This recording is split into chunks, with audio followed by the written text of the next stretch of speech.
আমার বিয়ের এই নাম লেখা লং দুপাট্টাটা আমি নিজের হাতে মেক করছি, তাও মাত্র 400 টাকা খরচ করে। দেখতেও মাশাআল্লাহ অনেক সুন্দর হয়েছিল। এইরকম কাস্টমাইজ দুপাট্টা বিভিন্ন অনলাইন পেজে অনেক বেশি এক্সপেন্সিভ ছিল। আমি বিভিন্ন অনলাইন পেজে ঘাটাঘাটি করছি 8,000 7,000-এর ভিতর, আর আমি এই দুপাট্টাটা মেক করছি 400 টাকার ভিতর। তো কিভাবে মেক করছি চলেন বলি। ফার্স্টেই আমি দুপাট্টাতে যা লিখবো তা আমি একটা কম্পিউটারের দোকান থেকে লিখে প্রিন্ট করাই নেই। দুইটা কাগজ আমার 40 টাকা পড়ে। দুপাট্টাটার জন্য প্রায় 7 গজ কাপড় লাগছে আমার। এই নেটের গজ কাপড়গুলো আমি একটু শাইনি গজ কাপড়গুলো নেই, এগুলো পড়ে আমার 40 টাকা করে গজ। লেস আমি কিনেছি 10 টাকা গজ করে, যে লেস চিকন লেসগুলো থাকে ওইগুলা, কিন্তু এই লেসগুলোটা আমি পুরা ওনাতে লাগাবো না, জাস্ট সামনের পাটে লাগাবো, সেই জন্য আমি 2-3 গজের মতো নিয়েছিলাম। 7 গজ কাপড় থেকে আমি ভাগ করে 3.5 গজ কাপড় মানে একদম টোটালি হাফ কেটে নিয়েছি। কেটে এখানে একদম ফ্লোরে সমান করে বিছিয়ে নিয়েছি। তারপর উপর থেকে 4 ভাগের 1 ভাগ নিব এবং নিচে থেকেও 4 ভাগের 1 ভাগ নিয়ে দাগ টেনে নিব।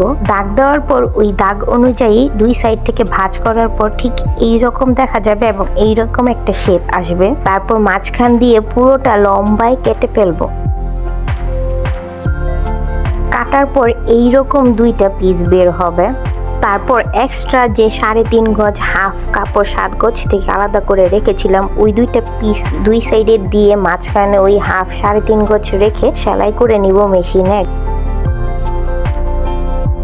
সেলাই করার পর ঠিক এইরকমই একটা শেপ আসবে। আমি একটা ভাঁজ দিয়েছি, জায়গা কম তাই আর কি, এই যে দেখতেই পাচ্ছেন। তারপর এইখান দিয়ে আমি একটু বাঁকা করে কেটে নিব, আর এই নিচ থেকে আবার একটু বাঁকা করে কেটে নিব।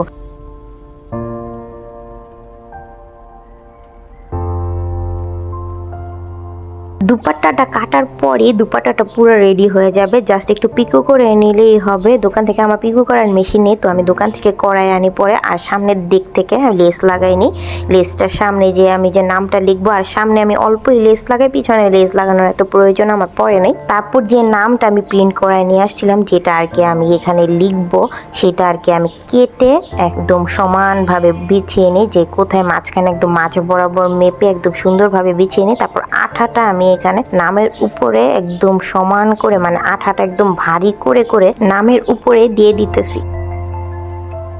আমি একটু সামনে থেকে দেখাই, মানে আমি কিভাবে দিতেছি। একদম ভারী করে করে, মানে একদম লেখাগুলোর উপরে সুন্দর করে দিয়ে দিতেছি আমি। এই তো এখানে আমার আঠা দেওয়া শেষ, আর আঠাগুলো ভারী করে দিতে হবে। দিলেই মানে একদম আমি যে গ্লিটারটা দিব উপরে, ওই গ্লিটারটা একদম সুন্দর করে বসবে আর সুন্দর লাগবে দেখতে। গ্লিটার দেওয়ার জন্য আমি এখানে 50 টাকা গ্লিটার কিনি, আর গ্লিটারটা আমি গোল্ডেন কালার চুজ করি। আর গ্লিটার এখানে আমার দিয়েও কিছুটা রয়ে যায়। আর গ্লিটারটা আঠার উপর দেওয়ার জন্য আমি প্লাস্টিকের উপরের অংশটা কেটে নিই, হাত দিয়ে দেওয়াটা অনেক মেসি হয়ে যাবে, সেই জন্য আমি প্লাস্টিকটা কেটেই তারপরে এভাবে গ্লিটারটা দিই। আর সুন্দরভাবে দেওয়া হয় আমার গ্লিটারগুলো, আর দেখতেই দেখা যাচ্ছে যে একদম প্রপারভাবে বুঝতেছে। আর আমি ভারী করে দিই যাতে হালকা বা কোনো অংশ বাকি না থাকে। গ্লিটারটা দেওয়ার পর আমি পুরো একদিন শুকাই, একদম ধরিও না, কিচ্ছু করি না। তারপরে এভাবে ফু দেওয়ার পরে আস্তে আস্তে, মানে একদিন পর এটা, তারপর আস্তে আস্তে গ্লিটারগুলো, যে আলগা গ্লিটারগুলো আছে ওগুলো সব সরে যায়। আর এই গ্লিটারটা দেওয়ার পর আমি কাগজগুলো আরো 2-3 দিন রাখি।